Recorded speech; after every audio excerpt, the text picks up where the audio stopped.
Yo, magandang araw mga kasignal. Eto na naman tayo.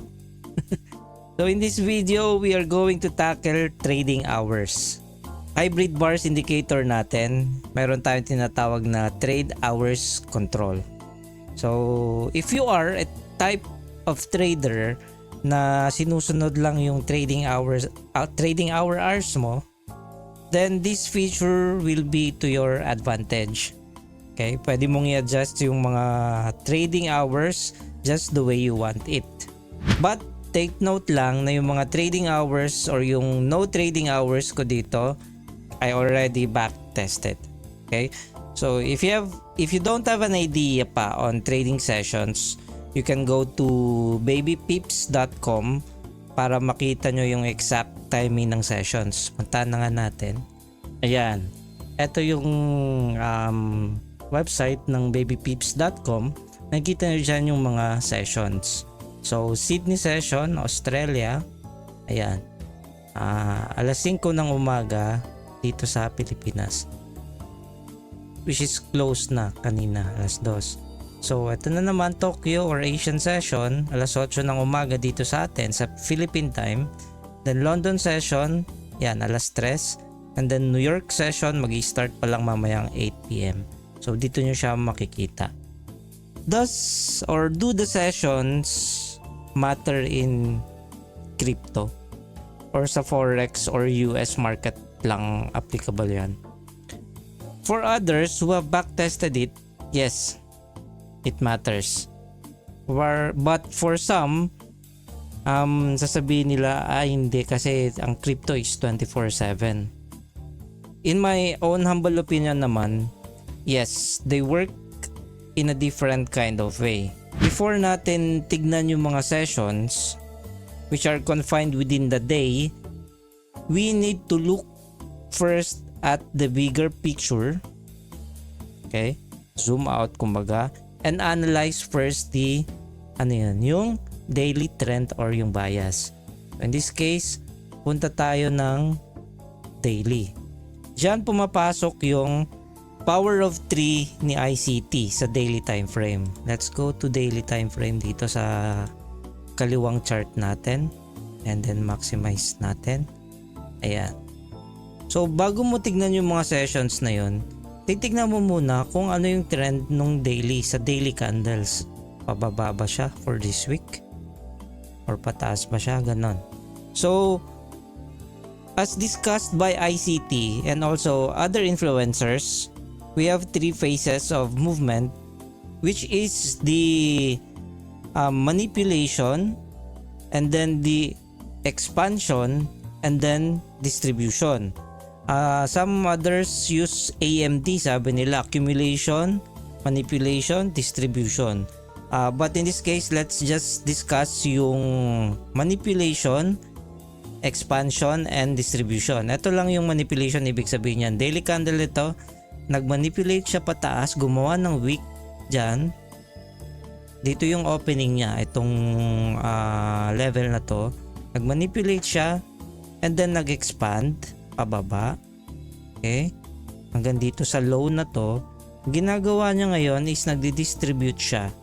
Hindi naman siya maglo-close totally sa low na yon. So may distribution phase siya. Okay? It's important na alam niyo yun. Ganon din yung mga nangyayari sa mga previews. Ayun. Manipulate. Nag-stop hunt siya nung mga nagsushort dito sa previews. Manipulate siya dito, tumaas. Then nag-expand siya pababa. And then you can see may wick pa rin doon. Ayun. Nag-distribute na siya nung matatapos na yung araw. Pumalik siya, tumaas. Hindi siya nag-close dun sa low na yun. So yun lang yun, yung power of 3 ni ICT. So anong relation yan sa sessions? Sessions are where you may find stop hunts within the day. Okay? If meron ka ng idea as to what movement yung ginagawa ng market sa power of 3 sa higher time frame, okay? Then you would have a stronger bias kung bumaba ka sa lower time frame or kung ano yung ginagawa or gagawin sa isang session. Yung Asian session, anong ginawa niya? Gumawa siya ng manipulation. Umalik siyang tumaas, Ito yung opening niya, 8 o'clock, 8 a.m. Yan. Itong gray na tong nakikita nyo sa right side, which is 3 minutes time frame, is equal to the daily candle. Yan, yan. Okay? Yung opening tsaka closing price lang niya. Yung week, hindi ko na sinama dyan. Ito na yung week niya. Papansin nyo dito sa kaliwang chart, andun siya nakaturo yung crosshair. Dito sa week na to. High na to. Yun. So, ginawa ni Asian or Tokyo session, tumaas, then saka bumaba. So, sabihin natin yung next na session is London session. Hanapin natin yung alas 4 ng hapon or alas 3. Ito. Alas 4 ng hapon, asang part ka na ng power of 3. Dito na, sa level na to. Okay? So, nagdi-distribute siya. So, pwede mong pasukan yan. It's up to you. But, makikita mo na agad sa chart or sa daily, sa higher time frame, na may low na siyang niliquidate doon or nag-react na siya doon sa low na yon, sa past daily low na yon.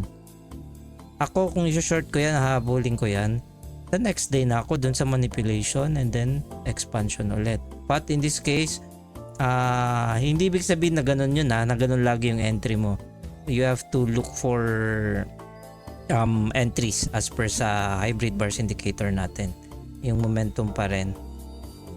Now, based on that logic, okay, I have backtested a lot of coins and came up with trading hours kung saan dun lang ako hahanap ng trades.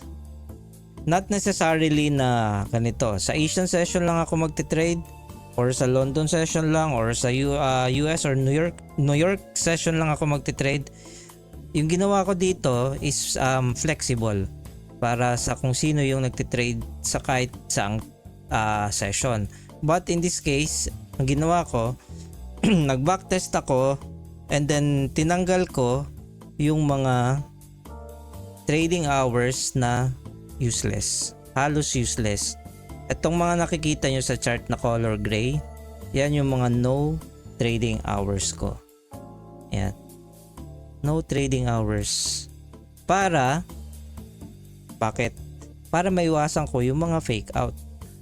Mas less yung alert or mas less yung ibibigay niyang mga signal.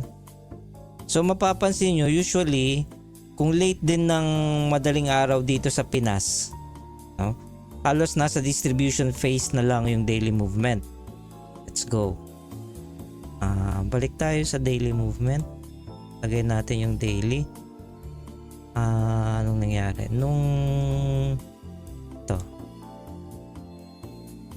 Kahapon, itong previous daily candle na to, no? Ito, alas 4 na ng madaling araw. Ayan, no? So, itong color gray na to, no trading hours na ako dyan. Actually, ito nilagyan ko lang ito. Kung sakaling gising ka na ng maaga. Ayan. Gising ka na ng madaling araw. May mga times na pwede kang gumawa ng setup dyan. Katulad ito, kung meron dito mo sinort. Ayan. But, usually, yun yung nangyayari if late na yung araw.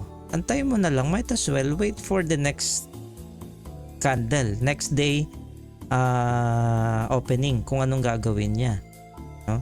Imbis na nag-aantay ka dito kung hindi ka naman nagpupuyat at dito nagpuyat ka,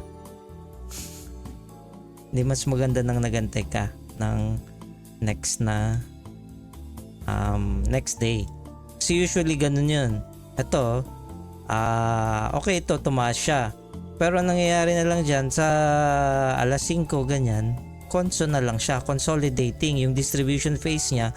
Sometimes malaki ang chance na mag-ranging na lang siya, mag-consolidate, hindi na gumalaw ng malaki.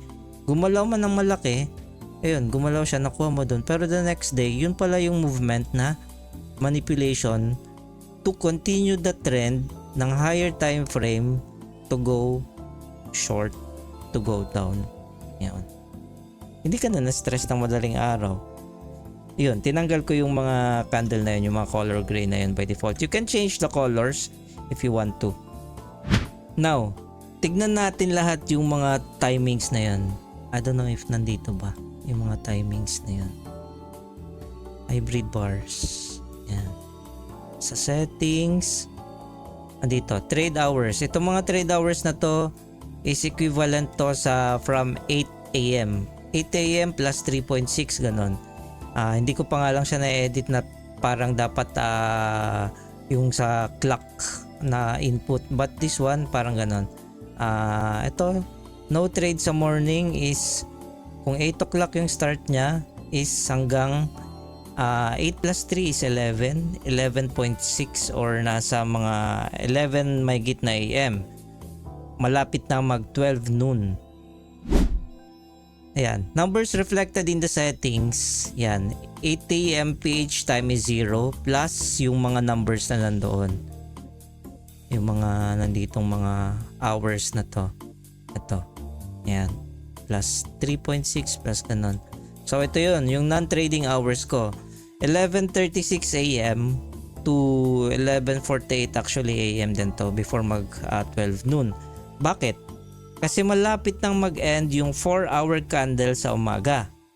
Kahit magkaroon ng hybrid indicator dyan, mahirap i-trade yan kasi it's better to see kung ano yung gagawin sa next 4-hour candle, which is half ng isang session, which is actually yung session natin 8 hours, diba? So yan, 8 AM to 4 PM is Asian time.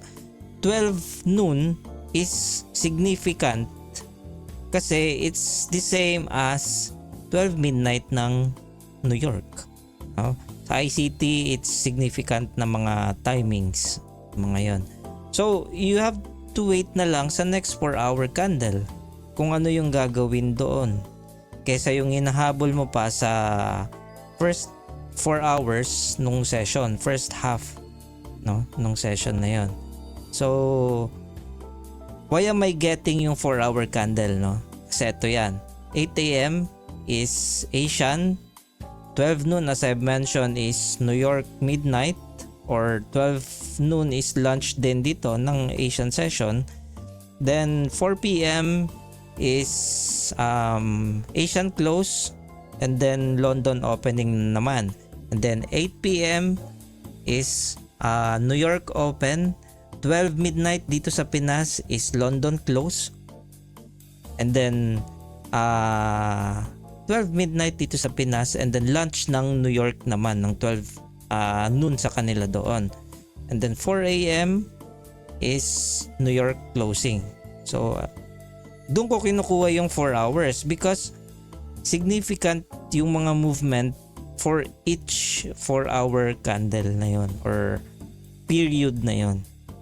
Next is 2 PM to 2:15 PM yon. Almost walang movement dyan actually. Since nasa lampas ka na ng gitna ng Asian session, so possible nasa distribution phase na siya ng session na yon, ng 8 hours or ng 4 hours candle na yon. But sometimes may mga nagpapakita dyan. But within this timing lang, pinaiksihan ko lang 2:06 PM to 2:15 PM. Ayoko lang ng mga fake out during that time. Next is 4:51 PM to 5:06 PM. Actually, ito, binacktest ko ito. You can change it naman sa settings. Okay, ito lang yung mga na-backtest ko. So, 4 PM, usually yan, kaka-open pa lang ng London. So, there's a big chance na may mga manipulation bago ituloy or bumaliktad yung nangyari sa Asian session. Next is 8:51 to 9:03 yan. Mag-e-end yung 1-hour candle after ng New York Open. Di na ako kumukuha dyan kasi baka may mga fake outs din dyan. Antayin mo na lang yung pag-open ng 9 PM kaysa abulin mo yung 8:51, mga ganon. Bukod actually dito sa mga trading hours na to, okay, yung hybrid bars indicator natin sa lower time frame, like for example ito, nasa 3 minutes tayo, these are disabled every last 10 minutes of each 1-hour bar. Okay, so might as well wait for the 1-hour bar or for the 1-hour bar to close and see the next movement in the next 1 hour bar. Para mas clear, tingnan natin yung 1 hour. Gawin natin yung candle levels na to, which is equivalent, itong malalaking box na to, equivalent to daily yan eh. Gawin natin 1 hour para mas clear. Ayun. Then punta lang tayo sa recent para hindi na tayo lumayo. Medyo walang movement yan, but ito, kita nyo yung mga last, ito na equivalent to 9 minutes pero parang 10 minutes yung kinukuha natin. Huwag ka nang kumuha dyan ng alert. I mean, walang alert na lalabas dyan. Huwag ka nang kumuha ng entries sa mga mag-e-end yung 1 hour. Antay mo yung next na gagawin nung next hour kung may entry ka ba. Ganun yung ano natin, logic natin. Ito, tulad nito, huwag mo nang antayin na may alert dito kasi pwede pang gumawa ng alert dito. In this case, wala itong pinakita. Different ano naman yun, setup. Okay? Just saying yung logic nung indicator natin. Hindi siya mag-a-alert sa last 10 minutes of each 1 hour. Ang kukunin niya yung first 50 minutes na ginagawa kung may alert doon.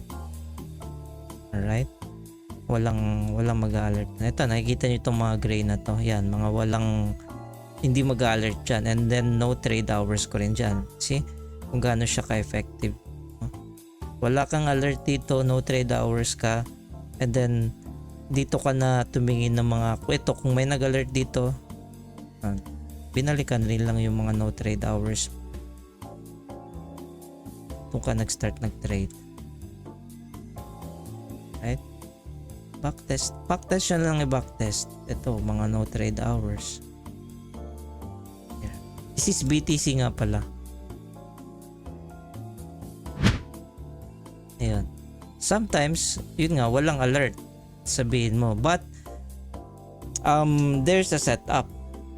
Okay? Kung ako, ito merong alert dito eh. Ito. Nauna na yung alert natin. We have to wait for the setup pa rin. Kung merong setup, ay di-discuss ko later on. Okay? So, ito, hindi na siya mag-a-alert dito kung meron mo ditong pumasok sa confluences natin. Hindi pa rin siya mag-a-alert kasi last 10 minutes siya ng 1 hour candle na to. Ito. 23:11 PM hanggang 12 midnight. Ito, 1 hour itong buong itong total nitong 3 minutes candles na yan. Okay? So, ito, mga entry mo dito, FVG. Itong fair value gap na to. I-discuss ko rin yan in detail later on. Yan. So, ito, in this case, walang alert. But, pwede kang may entry dito. No? But for me, kung walang alert, hindi ako titingin sa chart or hindi ako titingin ng setup. Yun lang yun. Kung walang alert dyan, hanap ako ng ibang coin. Okay? Ito. Kunyari ito, may nagpakitang alert dito. Akala mo, lulong mo na. Okay? Yun pala, umaba. Tapos dito, nagkaroon ako ng alert. Doon ako hanap ng setup to go long. Nun. So, iwas fake out sa mga pa-close na or sa malapit ng mag-close na 1 hour candle. Yun lang yung logic nun. Ba't mo pa hahabulin? Yun eh. So, ang key takeaway is alamin mo kung kailan ka maghahabol. Okay? Oo, masakit kung iniwan ka. Pero mas masakit kung bumalik siya pero dinurog ka lang ulit. 'Di ba? So, apply mo rin yun sa trading. Durog na nga yung puso mo, durog pa yung account mo. Sige na. Anyway, like and subscribe for more love life advice videos like this. Please share na rin ito sa mga kakilala nyong mga traders. Okay? So, see you sa next video mga kasignal.